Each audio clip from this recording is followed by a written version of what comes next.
Love and Marriage Huntsville, Season 4, Episode 1, and I'm calling this Messy Marsau because this season is kicking off where the reunion ended with Marsau being messy and sending out pictures, stirring up a whole lot of mess. So even though the series has been on hiatus and we had a bit of a gap, it looks like Martell is just right where we left him, still lying. This man is a one-trick pony. You ever have one of them friends where you kind of just decided you didn't want to really be friends with them no more because you just didn't like where they was going, you didn't like their vibe, so you started keeping a little distance between them, and then you come back like after like a year or so, and you're like, oh yeah, hey girl, I ain't seen you in a long time, and you find out they doing the same old stuff they was doing when you left them. That's Martell. Martell does not change his ways. He's doing the same old stuff he was doing before.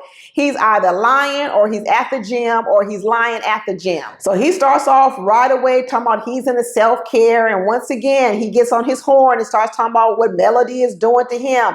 Melody, Melody, Melody. This is getting so old. I hope he has another storyline this season besides blaming Melody for everything in his life. He's talking about he can't talk to the kids every day because Melody won't answer her other phone. I don't know. Pay for a house phone that you can call the house phone and them kids can pick up. I mean, there's so many ways to talk to your kids. Why does it always have to be through Melody?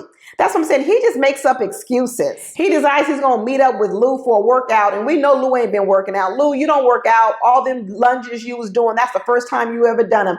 I don't even know why you pretend like you work out. You do not work out. We can tell. So Martell goes into his old sad story, talking about he wasn't the only one cheating. Melody is cheating. Blah, blah, blah, blah, blah. How long have we been hearing this? I really don't consider Melody cheating. I figure, you know, when y'all was breaking up, she was living in a new place.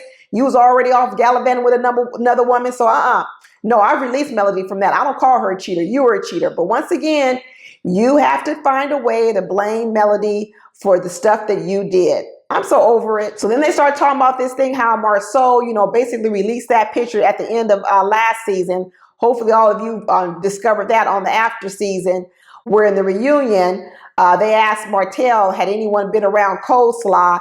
And Marsau said he had been around her. And Maurice said, no, he hadn't had any interaction with her. And then soon after that, Marsau released on Instagram a picture of all of them at the same event that said LAN event. And then, of course, Maurice was in the picture. And so that led it to believe that Maurice was lying. And then after that, Coleslaw went on public and started talking about that Maurice was sleeping with some linebacker that weekend in Atlanta. And supposedly was trying to bust wide open Maurice and Kimmy's love story. I think the only reason that Marsau released that picture was because he was mad that Maurice left him out there to hang all by himself. I think when Marsau had basically admitted that he had been around Coleslaw, that, you know, and he admitted it, and then Maurice came back and said, no, he hadn't been around her. I think that made Marsau said, dang, how you gonna leave me hanging out here like that? So I think what he did was he released that picture to get back at Maurice. But I don't think what Marsau planned on was, I don't think he planned on Coleslaw going online and start talking about how Maurice was sleeping with a linebacker. I don't think he thought that far ahead. And because he didn't think about it, there ended up being more fallout over it. So then we see Tisha and Marsau at dinner having a couple's date night and everything. And they start talking, and we find out that Marsau has done some introspection and he's trying to figure out his life. And he starts talking about how he went to Africa all by himself. I was like, what? Now, isn't this the same person that Tisha couldn't even get this man to go on any vacation, nowhere with the family? Every time she said, let's go on vacation, he talked about how busy he was, how much money he had to make. Then all of a sudden, he also finds time to go on vacation all by himself to Africa.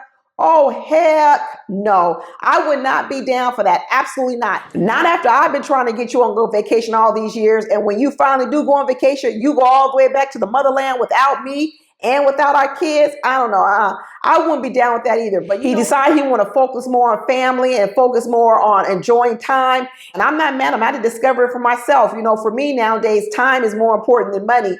I enjoy my time, my freedom, more so than I enjoy having a whole lot of money. So Tisha starts telling Marsau how messy he was by posting that picture. And he's like, well, why was that messy? You know, basically because Marsau didn't think about the fallout that was going to happen, not only with Tisha, put Tisha in a bad place. It put Kimmy in a bad place. It put Maurice in a bad place. He wasn't thinking ahead. He was just trying to do the get back at Maurice. That's all. And he didn't anticipate how bad the fallout was going to be. But in true Marsaus fashion, he starts lecturing Tisha, like he's her daddy, and starts telling her all sorts of things about if people expect you to be a dog, they're going to expect you to bark. And last thing you can do is when people think you're a dog, don't bark. I don't know. It's some metaphor that Marsau uses. He always uses metaphors to teach Tisha something. But Marsau decides he needs to get him a personal assistant. And Tisha's like, okay, that's fine, but I get to pick her. I heard that, Tisha. He's like, oh no, she gonna go through me. I get to pick the assistant. I do the same thing, Tisha. I get to pick the assistant, the housekeeper, the nanny, anybody. I get to choose too. I'm with you on that one, Tisha. I know normally we calling Tisha insecure and all this other kind of stuff, but I don't know, call me insecure if you want to, but I think I would be doing the same thing. So later we found that Kimmy got a new dog, a new comfort dog, and she says that the dog is for her to keep her calm and keep her centered. And she was like, there's two things you can get unconditional love from: your dog and your kids. And Maurice was like, what about your husband? She was like, oh no, like I said, your dog and your kids. I know what you're saying, Kimmy. I really do. They start talking about the fallout from the picture again. And Kimmy's like, you need to take this more seriously. And Maurice, as used to, I don't care about that. I don't care about that. She goes, well, you need to care about it because it puts her in a bad place. And she's like, well, I just want to hear the truth. Did you sleep with the linebacker? Did you sleep with the girl or not? I want to hear the truth. And Maurice starts trying to dance all around the question. She's like, just give it to me straight. Give it to me direct. That's the one thing I like about Kimmy. She be straight and direct. She was like, stay on point. Don't be trying to run over here, run over there, run over here. Stay right here. Stay on your mark and give me the answer. So in the end, he says, no, he didn't sleep with her or anything like that. And I guess we find out at the time, Kimmy and Maurice, they weren't married, but they were definitely in a serious committed relationship. In fact, they had moved in and bought a new house together. So it wasn't like they was just casually dating. They were serious. So if Maurice had done anything, I think that would be called cheating. I know Kimmy might say that it wouldn't be called cheating because they weren't married and there's another level to marriage. But if your boyfriend is cheating, he would never become your husband. So I think it's just as important. Because what you going to do, marry a cheating boyfriend? Why would you promote a cheating boyfriend and husband? So no, cheating a boyfriend when you're in a committed relationship and you done bought a house together is just as serious if you cheated when you was married. That's how I think. Well, later on, they end up having this group dinner with I guess Maurice and Marceau's brother's name is Micah. I guess the 3Ms. They end up having a triple date dinner, and they start talking about the whole post again with Marsau, and he still don't see nothing wrong with it. I don't know why. I don't know why he just don't admit that he's wrong. That's the one thing about Marsau. He never really can admit when he's wrong. That's part of the problem. He's really, really stubborn in that area. He's talking about he's used to this. He's been doing this since he was in the 3rd grade. It's like a lunchroom, this bantering back and forth. You know what? And then Tisha's like, well, I ain't been bullied since middle school. You know what? Everybody ain't made for this. Like, nobody want to have this type of life going back and forth in social media with this girl, Marsau. So even though it may be something you like to do, don't everybody else like to do it? And then you're always telling people to ignore it. But when you stirring it up, how can people ignore it? Maybe you need to stop stirring up the trouble. But in one part of the episode, they start showing Destiny talking to Tisha. So I guess Destiny and Tisha become a bit of friends during the off season, which is surprising. And Destiny is singing out. Lord have mercy. Did Destiny sing before Melody? Please don't tell me this is another person copying Melody. Oh my goodness, please don't tell me this is another person jealous of Melody and want to do what she does. Tisha did it the whole first 2 seasons. She wouldn't want to admit it that she was copying everything Melody did. She never wanted to admit it, but we all used to see it right on down to her company logo was so much like Melody's logo for her beauty care company. Now we got Martell that we knew was riding on the coattails of Melody. Then we find out that Tisha was trying to copy a lot of stuff of copying a lot of things that Melody did, following her footsteps.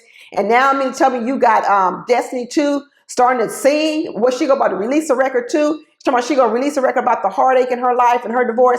Now I know that Melody ain't got a lock on doing that in the world. Lots of women do it, but goodness, it is awfully convenient timing. What you think? But we hear a little bit more about Destiny's divorce. We still don't know why they got divorced. I don't know why she doesn't tell us more. She told us that it definitely wasn't because of cheating, but now we hear a little bit more that the divorce, whatever it was, left her pretty destitute because I guess she had to sell her business when she actually moved out to Huntsville to be with LeBaric.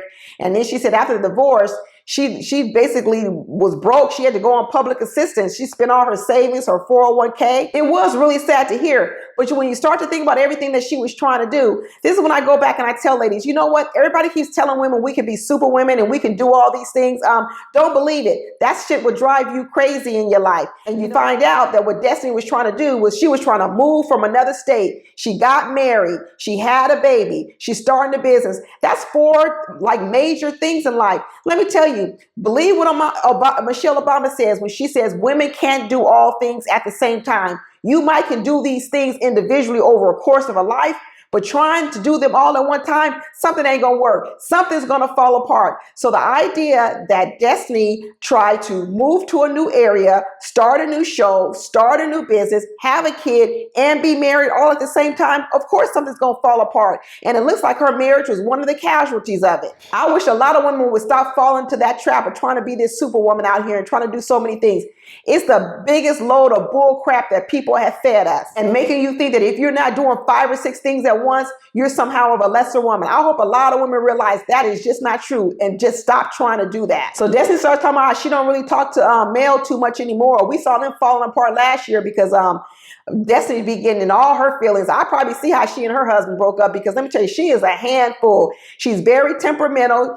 To me, she's quick on the trigger and likes to fight, and she likes to get nasty with people. So I'm not surprised that she has some problems in her marriage, kind of with her temperament. And I'm not surprised that she and Melody fell out. And it's so crazy how Tisha up there, you know, talking about commiserating with Destiny about how, you know, she's almost on Destiny's side when it's against Mel, and talking about Mel should have been more loyal to Destiny. Well, Tisha, I don't know how you could be on Destiny's side and how she's not loyal to Melody, because when you thought Kimmy wasn't loyal to you, you was all about loyalty. You and your mama, Wanda, was all up in Kimmy's face about what loyalty looks like. So in this situation, to be honest with you, if Destiny was going to give her loyalty to anybody, it should have been Melody, because Melody was the one who got her this job on this Love and Marriage Huntsville. And we find out that job came at a good time because obviously Destiny didn't have a lot of money. So if you're going to be loyal to somebody, it should be the person who was loyal to you and got you a job and a big old check when at a time money was coming in tight and low. But Destiny starts talking about, oh, I've seen this happen to Melody in the past and before, and she's been friends with Melody for 5 years. It's just her turn to wreak the havoc that Melody does with other friendships. I don't know. I know that just sounded real salty and crazy coming from Destiny's side. That ain't the kind of friend I would want. After I helped a friend get back on her feet and get a job on a hit television show, and now you're going to be talking about me behind my back to Tisha when you know me and Tisha don't even get along. I'm with Melody on this one. Melody tried to warn him because I guess after the reunion, Tisha and Destiny were in the next hotel room talking, and Melody could hear from her room. And so she had to go knock on the door and tell her, hey, you know what? I can hear everything you saying. That's when Melody said she was done with Destiny. I don't blame her. I would be done with her too. I'm saying, you're not going to be talking about me disparagingly against a person that I don't even get along with. You're not going to be telling my business to someone I don't get along with. Destiny knew that Melody and Tisha weren't tight like that. They might be acquaintances. They might be hanging around, but they weren't friends. Melody was trying to tell this story to Kimmy because they went to this little wine and cheese place to make a charcuterie board together. And she was trying to tell Kimmy, hey, you know what? Me and Destiny ain't cool no more. And neither are me and Tisha.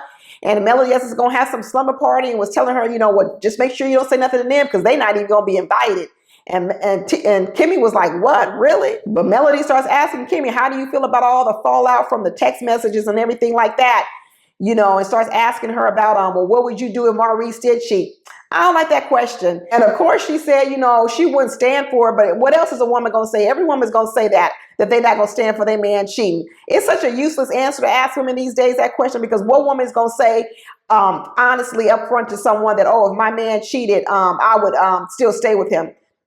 Ain't a woman gonna say that. You know how much judgment would come upon a woman if a woman actually said that to another woman? If a woman actually said, if my man cheated, you know, maybe we would go to counseling and try to work it out. Women don't be honest with other women because you know what? Too many women judge other women. At this point in time, neither Kimmy nor Tisha want to know any truth that might be going on with Maurice and Marceau. So just leave it alone. Because if you want to know the real truth, then just hire you a private investigator. But if you want to go on with your life, leave it alone and leave that coleslaw alone, because all she is here to make trouble, and so is Martell. The two of them together, between Martell and Coleslaw, Their whole thing is just to ruin other people's lives because their lives has been ruined. That's it. I hope we don't spend this whole season talking about this. I hope this is going to be the storyline for the whole season because I'm going to get bored real quickly.